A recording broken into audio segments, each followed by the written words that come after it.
So King Charles has apparently made a move that could completely change the balance of power inside the royal family. And at the center of the controversy are two women who could not be more different: Queen Camilla and Princess Anne. One represents the king's marriage, his personal support system, and the role of queen consort. The other represents something very different: duty, experience, and decades of quietly doing the work without ever appearing to ask for more power. And now, claims about a dramatic shift inside the monarchy are raising one enormous question. Is King Charles really pushing Camilla to the side while giving Anne more authority than ever before? Because the headline sounds explosive, but when you start separating the verified constitutional structure from the dramatic claims circulating around the palace, the story becomes much more complicated. And honestly, that makes it even more interesting. Because this may not actually be a story about Charles punishing Camilla. It may be a story about who the king trusts when the pressure becomes unbearable. And if that's what's happening, Princess Anne's rising influence could be much more significant than one palace argument or one royal title. So let's break down what is really happening. Because the first thing you need to understand is that Princess Anne did not suddenly wake up one morning and become the most powerful woman in the monarchy. That's not how the British constitutional system works. But her position has changed in ways that are genuinely important. And that's where this entire story begins. For years, Anne has occupied one of the strangest positions inside the royal family. She was never the heir. She was never expected to become queen. She wasn't surrounded by the same level of glamour or public fascination that followed Charles, William, Diana, or even Camilla. In fact, for much of her life, Anne was almost the anti-celebrity royal. She showed up, she worked, she completed engagements, she traveled. She represented the crown. And then she went home. There was no constant campaign for attention, no obsession with being the center of the story, no obvious attempt to position herself as the next big royal personality. And ironically, that may be exactly why her reputation has become so valuable. Because when a monarchy starts facing uncertainty, glamour becomes less important. Reliability becomes everything. And that brings us directly back to Charles. The king's reign has entered a period where the question isn't simply who is popular. The question is who can actually carry responsibility when the monarch cannot do everything himself. That's a completely different calculation. And this is where the claims about Camilla and Anne become so fascinating. Because Camilla has a very important position. She is the queen consort. She is Charles's wife. She has spent decades beside him. She has supported his public work and taken on her own royal engagements. But there is an important distinction that often gets lost in sensational coverage. Being queen consort does not automatically mean being the operational center of the monarchy. Those are two different things. And Princess Anne's role is different again. She isn't the king's wife. She isn't the heir. She doesn't sit at the top of the succession. But she has something that is increasingly valuable to Charles: institutional experience. And that is why the idea of Anne's influence rising is not nearly as unbelievable as some people might think.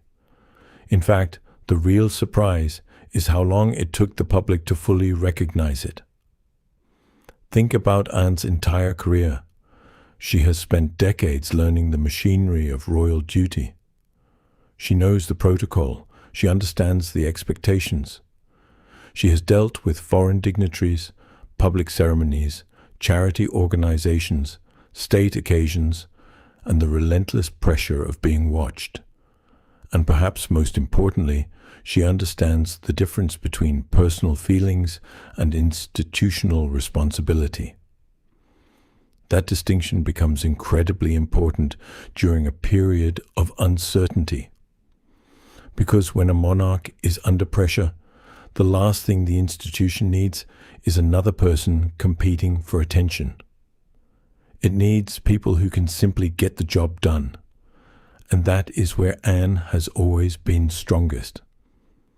But now we get to the part of the story that has captured everyone's attention. The suggestion that Camilla has somehow been punished or sidelined while Anne's authority grows.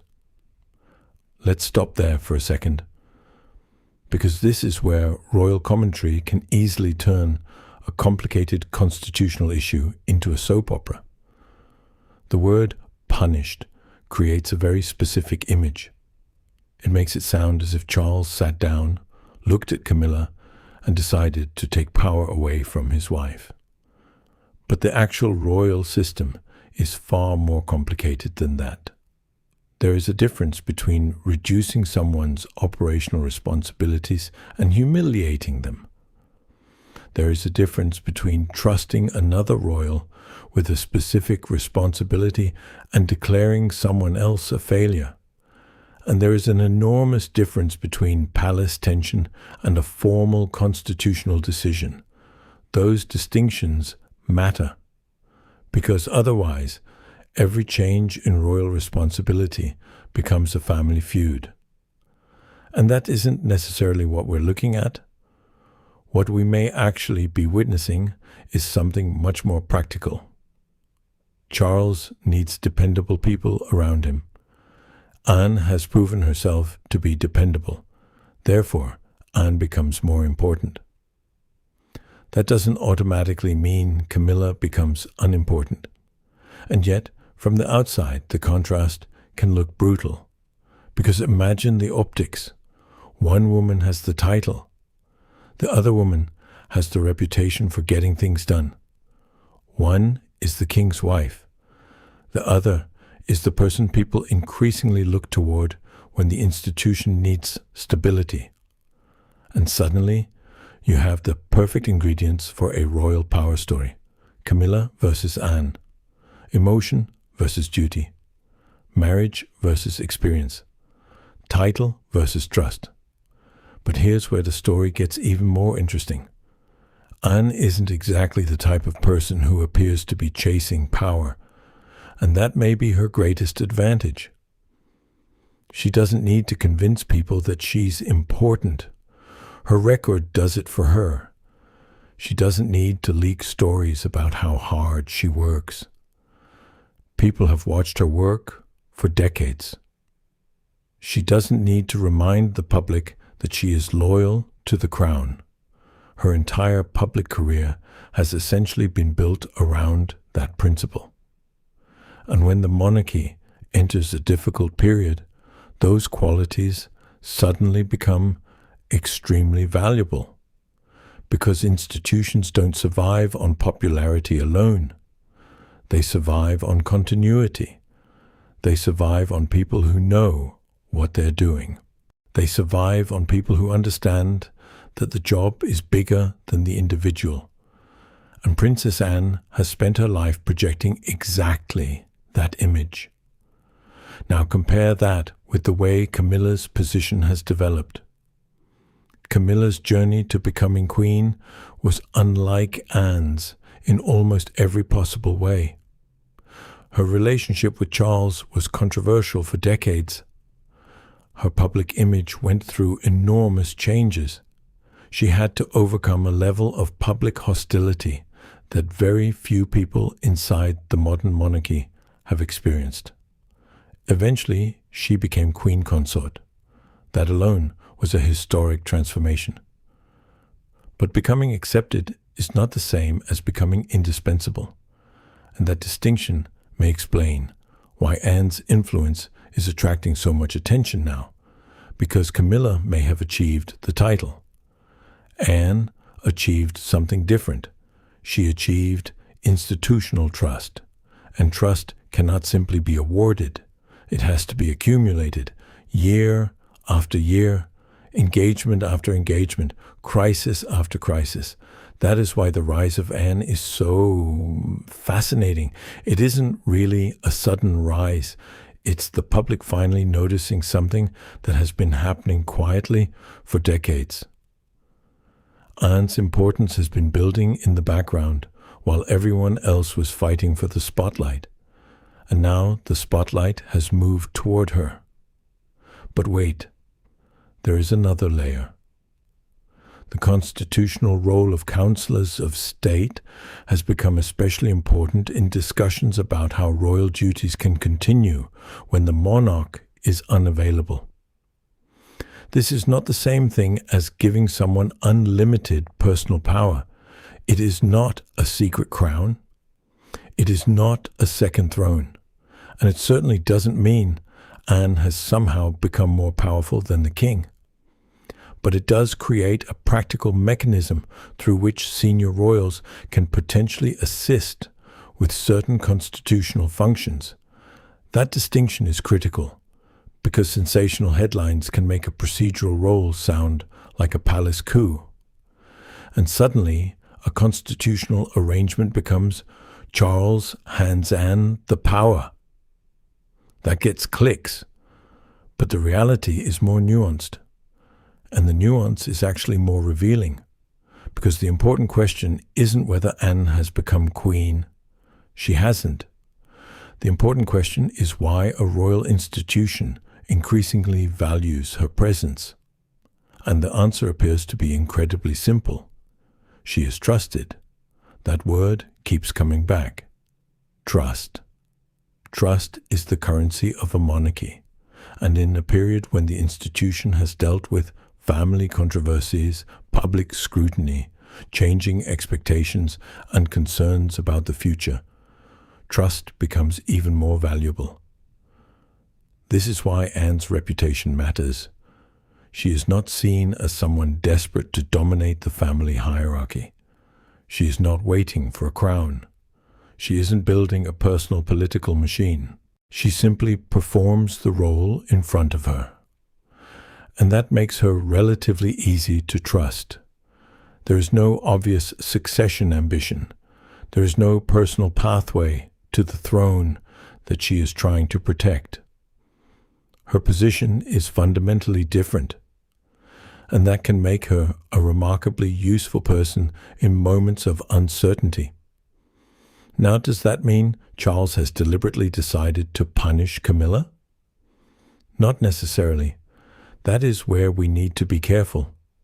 Claims about private royal arguments, secret palace meetings, leaked confrontations, or deliberate humiliation should not automatically be treated as established fact.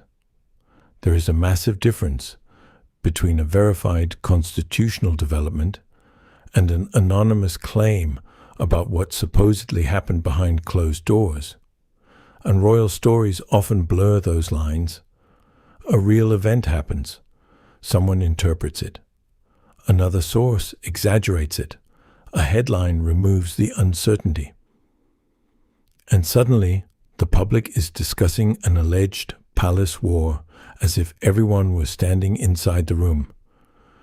We don't actually know everything that happens behind palace doors, and pretending otherwise creates a false sense of certainty.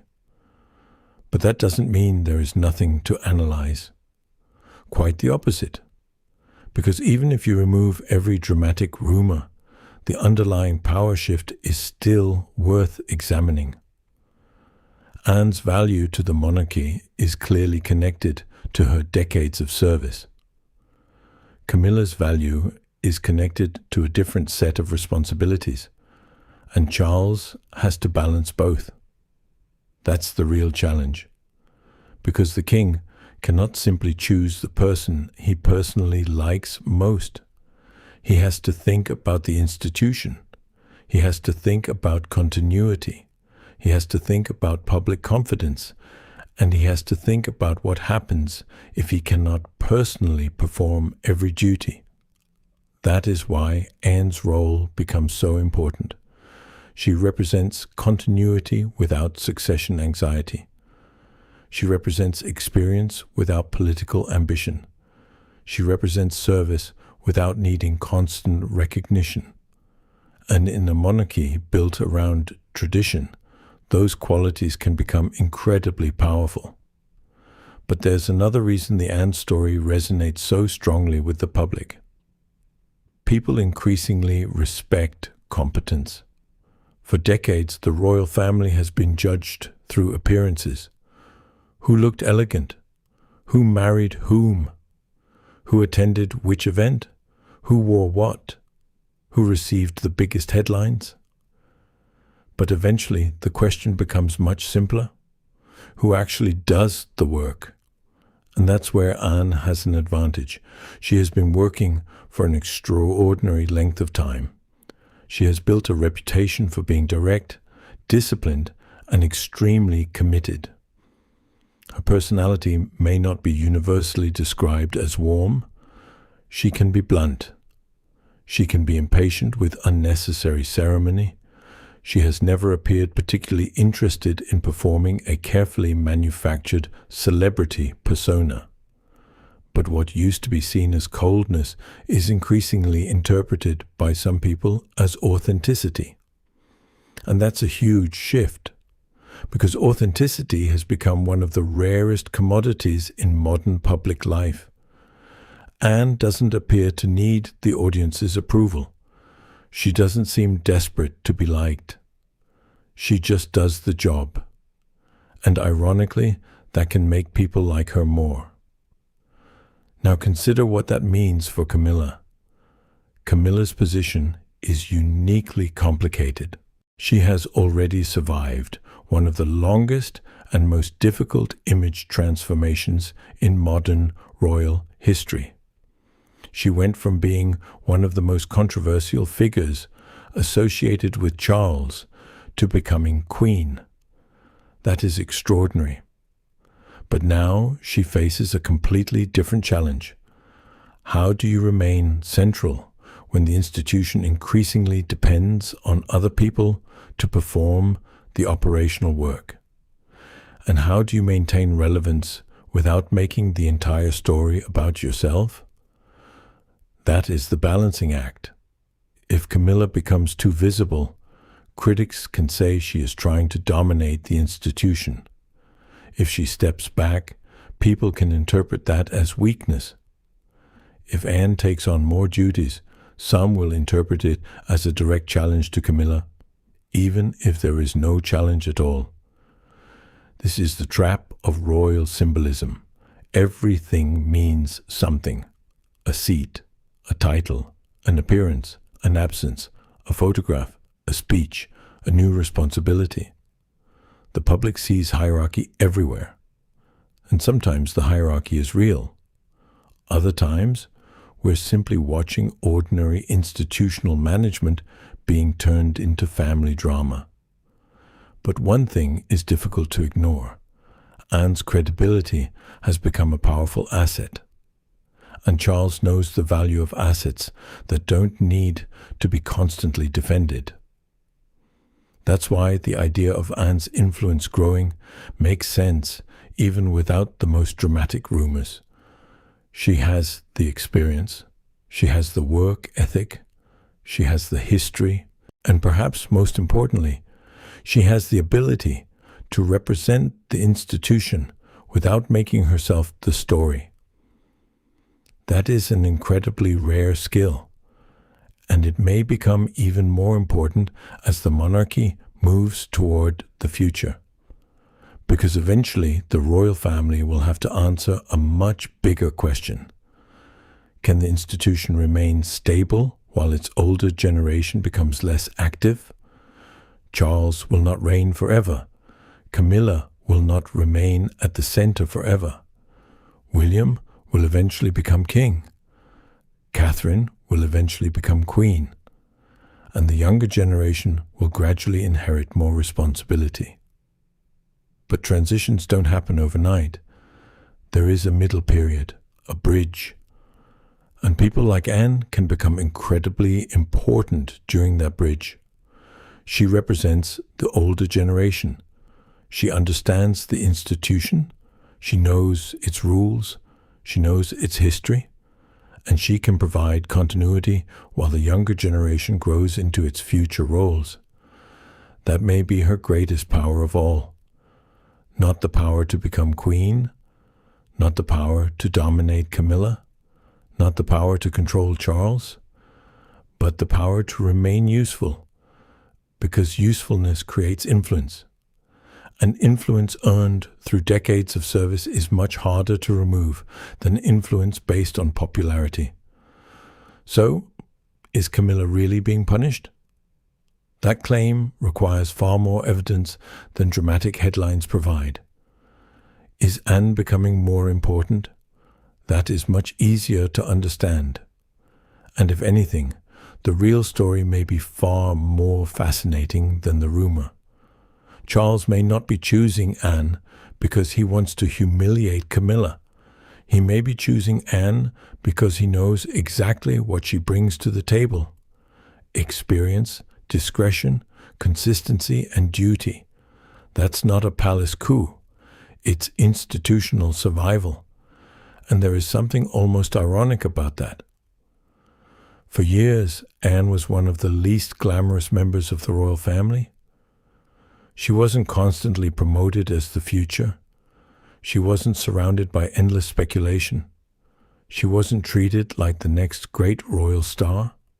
She just worked.